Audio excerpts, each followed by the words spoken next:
बिस्मिल्लाहिर्रहमानिर्रहीम। अस्सलाम वालेकुम डियर स्टूडेंट्स, हमने लास्ट लेक्चर में साइटेशन की डिफरेंट जो उसके स्टाइल थे वो पढ़े, उनका इंट्रोडक्शन पढ़ा। हमारा आज का टॉपिक एपी स्टाइल के बारे में है। एपी स्टाइल साइटेशन का एक अंदाज़ है, बहुत ही फेमस स्टाइल है ये, और यही स्टाइल पाकिस्तान में राइज है। पाकिस्तान में यहाँ पर रहकर आप स्टडी करते हैं, रिसर्च करते हैं, then you have to follow this AP style, American Psychological Association, ये इसका एब्रीवेशन है। तो ये एक गाइड बुक है, एपी स्टाइल से को गाइड करती है कि किस तरीके से उसको उस पर को फॉलो किया जाए। तो इसको हम देखते हैं। कहते हैं यहाँ पर शुरू में इस गाइड बुक के बारे में बता रहा है कि ये गाइड बुक जो है एपी स्टाइल के बारे में है, और एपी स्टाइल जो है इसके डिफरेंट एडिशंस हैं। ये कौन से एडिशन के बारे में है? ये 6th एडिशन, जैसे यहाँ पर लिखा हुआ है कि based on the 6th edition of the publication manual. तो यहाँ पर हमारे यहाँ भी यही 6th एडिशन ही राइज है।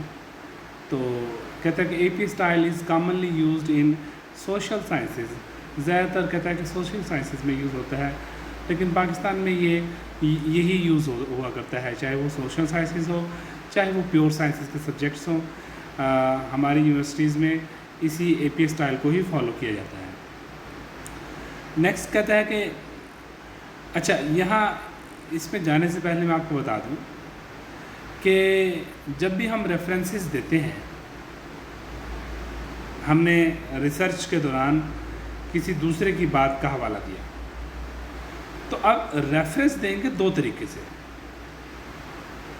एक तो जहाँ पर हमने हवाला दिया टेक्स्ट के अंदर, जहाँ किसी की बात लिखी, तो कि जब भी हम किसी की बात को कोट करेंगे, लिखेंगे, तो फौरी बाद वहाँ पर हम जहाँ से हमने बात पिक की थी उस आथर का, बुक का हवाला दिया जाएगा।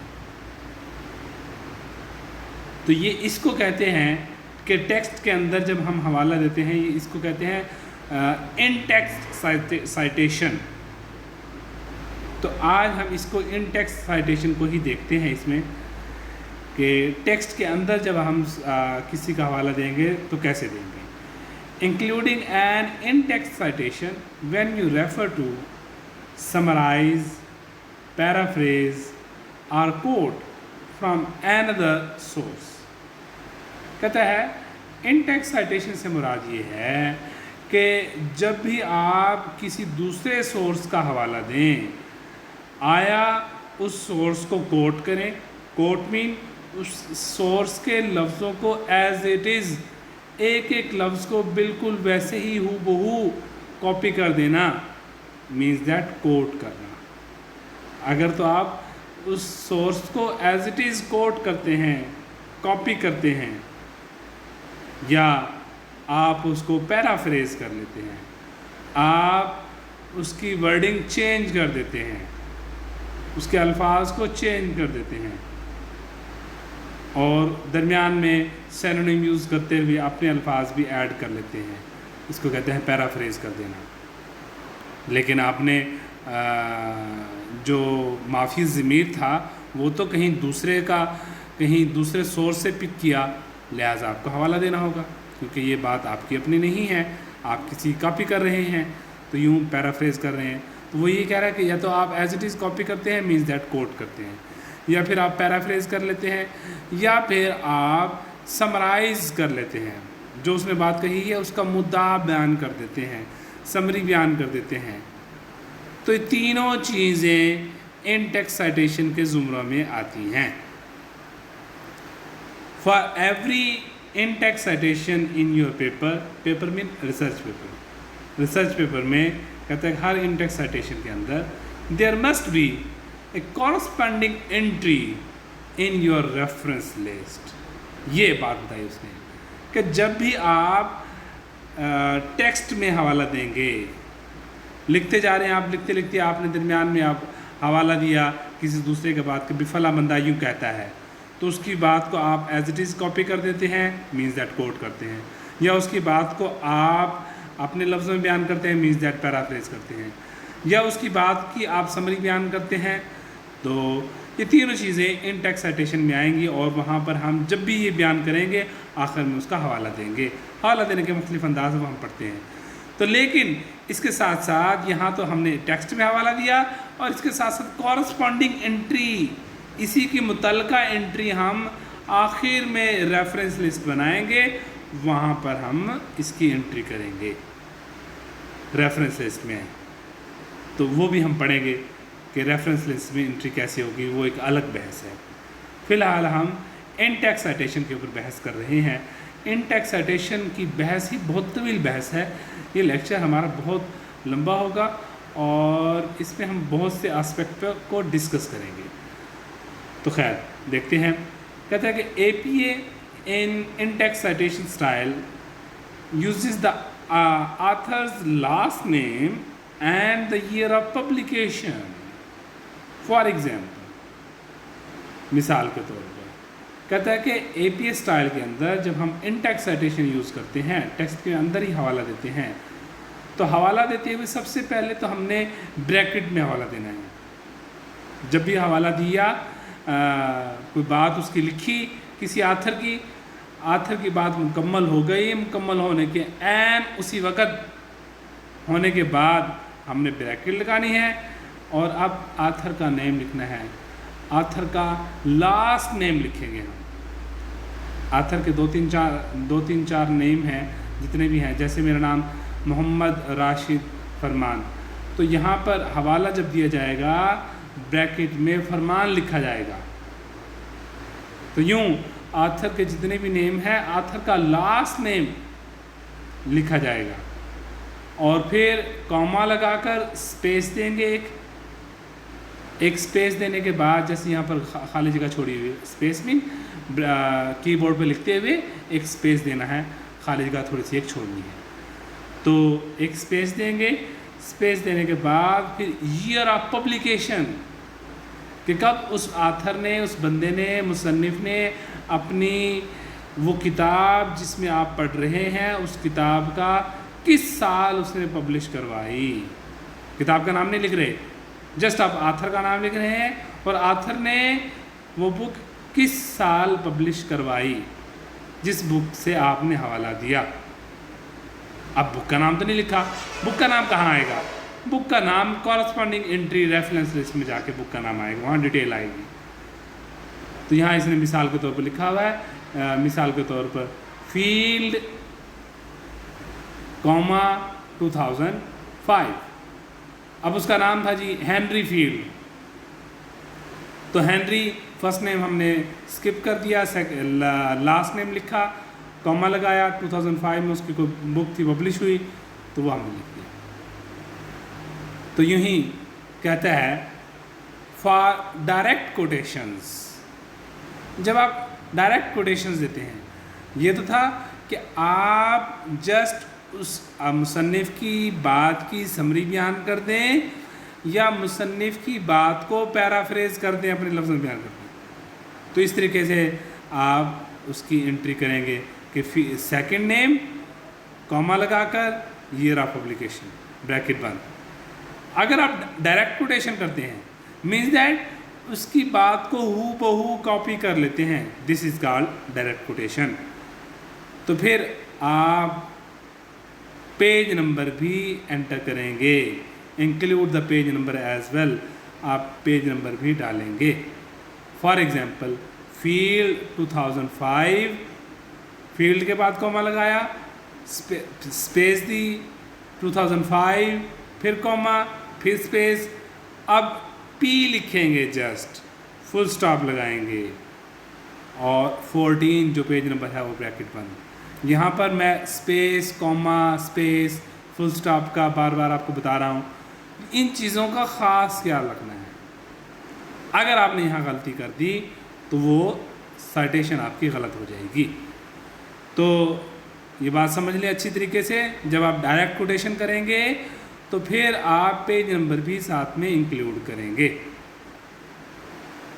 तो कौन सा पेज नंबर? जहाँ से आपने उस किताब को पढ़ा है, उस किताब के मुसन्निफ़ का नाम, जब वो किताब पब्लिश हुई उसका ईयर ऑफ पब्लिकेशन, और जो उसका पेज नंबर है वो भी आप इंक्लूड करेंगे उस सूरत में जब आप उसके कोटेशन को, उसके रेफरेंस को, साइटेशन को मुकम्मल तौर पर एज इट इज़ कॉपी कर लेंगे लफ्ज़ व लफ्ज़। तो फिर जब आप लफ्ज़ व लफ्ज़ कॉपी करेंगे तो फिर आप पेज का हवाला भी ज़रूर देंगे। ये आपने लाजमी इसका ध्यान रखना है। तो फिर अगर आप हू बहू कॉपी नहीं कर रहे तो फिर आप पेज नंबर इंक्लूड नहीं करेंगे। और बुक का नाम मैंने पहले बताया, वो आखिर में आएगा। For sources such as websites and e books. अब ये तो था बुक का हवाला। अब कहता है कि ई सोर्सेज ऐसे सोर्सेज हैं जहाँ से आपने पढ़ा, वेबसाइट से आपने पढ़ा, एंड ई बुक्स या कोई ई बुक सॉफ्ट बुक है, आप ऑनलाइन बुक पढ़ते हैं, that is called e books, तो उसको आपने पढ़ा। तो फिर क्या करेंगे? That have no page numbers, उनके पेज नंबर नहीं हुआ करते। तो फिर कहता है यूज़ ए पैराग्राफ नंबर। ऐसी सूरत में आप पैराग्राफ नंबर जो है वो ऐड करेंगे। More information on citing sources without pagination is given on AP style web page. कहते हैं मज़ीद इन्फॉर्मेशन जो है हमारा जो AP स्टाइल वेब पेज है उसके ऊपर दी गई है। अच्छा, आगे देखते हैं जी। आगे लिखता है example paragraph with in text citation. Text citation की एग्जाम्पल यहाँ पर दी गई है। वहाँ पर तो उसने समझा दी कि कैसे देनी है, यहाँ पर एग्जाम्पल दे रहा है। अब एग्जाम्पल देते हुए लिखता है कि a few researches in linguistic field have developed training programme design to improve native speakers ability to understand accented speech. अब ये बात उसने कहीं से कॉपी की थी, कहीं से उसने ये बात ली है लिखते हुए। तो जैसे ही वो बात मुकम्मल हुई फ़ौरी तौर पर उसने उस ब्रैकेट लगाई और अब मुसन्निफ़ीन के नाम लिख रहा है। एक मुसन्निफ़ नहीं था, असल में उस बुक को लिखने वाले कई मुसन्निफ़ थे। तो यहाँ पर पहला मुसन्निफ़ डार्विन, ये उसका लास्ट नेम है, कॉमा लगाया। रोज़िटर, ये दूसरा ऑथर है, उसका लास्ट नेम। एंड मोनरो, तीसरा ऑथर है और उसका लास्ट नेम, कॉमा। तो यूँ आपने first author comma, second author comma, and third author and लगाएंगे। इस और एंड भी यही जो सिंबल वाला एंड यहाँ पर लिखा गया है, यही एंड हम यूज़ करेंगे। अगर चौथा ऑथर है तो चौथे ऑथर, तीसरे के बाद फिर एंड लगाएंगे। कॉमा लगाने के बाद फिर 2002 ईयर ऑफ पब्लिकेशन लिखा। अच्छा, अब उसने यहाँ पर सेमी कॉलन लगाया है। सेमी कॉलन मीन्स दैट यही हवाला थॉमस ने भी यूज़ किया है और उसने बुक पब्लिश की थी 2004 में। तो दो हवाले, सेम बात दो लोगों ने लिखी है, दो बुक्स में छपी है। पहली बुक जो छपी थी वो 2002 में छपी थी, उसके 3 मुसन्निफ़ीन थे, और दूसरी बुक जो छपी वो 2004 में छपी और उसका मुसन्निफ़ थॉमस था। तो यूँ अगर एक से ज़्यादा बुक्स के हवाले हैं तो आप सेमी कॉलन लगाकर मुसन्निफ़ीन के नाम और उनके ईयर ऑफ पब्लिकेशन यूँ ही ऐड करते चले जाएंगे। तो इस तरीके से यहाँ पर उसने हमें एग्जाम्पल दी है। अच्छा जी, तो नेक्स्ट कहता है, एक और अंदाज ने यहाँ पर लिखा है, नेक्स्ट यहाँ पर एक और उसने कोटेशन यूज़ की है, और कोटेशन यूज़ करने के बाद जो उसका हवाला दिया है, सॉरी कोटेशन नहीं यूज़ की बल्कि उसने उसको पैराफ्रेज करके लिखा हुआ है, there training techniques are based on the research is describe. तो इस तरह चलता जा रहा है यहाँ पर, और ये बात मुकम्मल होगी। और आगे लिखा उसने डार्विन एट अल 2002। अब देखें, पहले वाली बुक का ही हवाला यहाँ पर दिया जा रहा है, लेकिन अब यहाँ पर मुसन्निफ़ीन के नाम जो थे वो जस्ट पहला मुसन्निफ़ का नाम लिखा गया और बाकी रोज़िटर और मोनरो को स्किप कर दिया गया। असल में रूल ये है कि अगर मल्टीपल आथर 3 या 3 से ज़्यादा हों, 3 या 4 हों, तो फिर शुरू में तो हम हवाला देंगे मुकम्मल का, 3 या 4 आथर हो, सबके सेकंड नेम लिखे जाएंगे। फिर उसके बाद अगर उन्हीं की किताबों का हवाला आगे दिया जा रहा है, अपने वर्क में हम दोबारा दे रहे हैं उन्हीं की किताबों का हवाला, तो फिर अब उन तीनों चारों नामों को दोबारा रिपीट नहीं किया जाएगा, बल्कि जस्ट पहला नाम लिखा जाएगा और उसके बाद ये लैटिन वर्ड्स हैं, डार्विन एट अल, ET स्पेस देंगे, एल लिखेंगे फुल स्टॉप AL, और फिर ईयर ऑफ पब्लिकेशन लिख देंगे। तो यूँ इसका हवाला देने का अंदाज़ है। तो होपफुली आपको यहाँ तक समझ में आ गई होगी। इंशाल्लाह नेक्स्ट लेक्चर में हम नेक्स्ट बकिया जो रहता है उसको डिस्कस करेंगे। तब तक के लिए अल्लाह हाफ़िज़।